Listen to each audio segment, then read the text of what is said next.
सतत पडणाऱ्या पावसामुळे ठाण्यातील सखल भागात पाणी साचायला सुरुवात झालेली आहे। ठाणे पूर्व कोपरी परिसरातील बारा बंगला, ठाणे वंदना बस डेपो या ठिकाणी पाणी साचल्याचं पाहायला मिळतंय। वाहन चालकांना साचलेल्या पाण्यातून वाट काढावी लागते, तर जांभी नाका येथील बाजारपेठ परिसरात देखील मोठ्या प्रमाणात पाणी साचलंय। दुकानांमध्ये पाणी साचायला ठाण्यामध्ये सुरुवात झाल्याचं पाहायला मिळतंय। ही दृश्य आपण ठाण्यातून बघतोय। निकेश शार्दूल आपले प्रतिनिधी आपल्यासोबत ठाण्यातून जोडले गेले आहेत। निकेश, काय परिस्थिती आहे ठाण्यात? नक्कीच सतत पडत असलेल्या पावसामुळे आता ठाणे शहरातले जे काही सखोल भाग आहेत त्या भागांमध्ये पाणी साचायला सुरुवात झालेली आहे।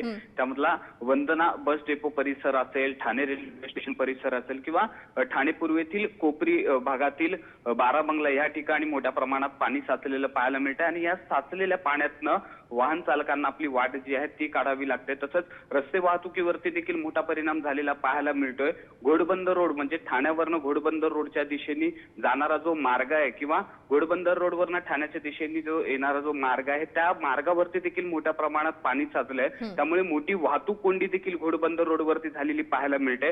वाहतूक विभागाकडून जे आहे ते ही वाहतूक कोंडी फोडण्याचं काम जे आहे ते सतत सुरू असताना पाहायला मिळत आहे। तर ठाणे महानगरपालिका प्रशासन असेल किंवा आपत्ती व्यवस्थापन यांच्याकडनं सेक्शन पंप लावून ज्या ठिकाणी पाणी साचलेलं आहे ते पाणी साचण्याचं काम जे आहे ते सुरू आहे। ज्या ठिकाणी लोकवस्ती मोठी आहे, डोंगराळ भाग आहे, त्या लोकांना देखील ठाणे महापालिकेने सतर्कतेचा इशारा जो आहे तो दिलेला पाहायला मिळतोय। त्यामुळे आता जर पाऊस पडत राहिला तर आणखीन ठिकाणी पाणी साचण्याची शक्यता जी आहे ती वर्तवण्यात येत आहे। नक्कीच निकेश, वेळोवेळी तुमच्याकडून अपडेट घेत राहू। तुर्तास धन्यवाद तुम्ही दिलेल्या या माहितीसाठी।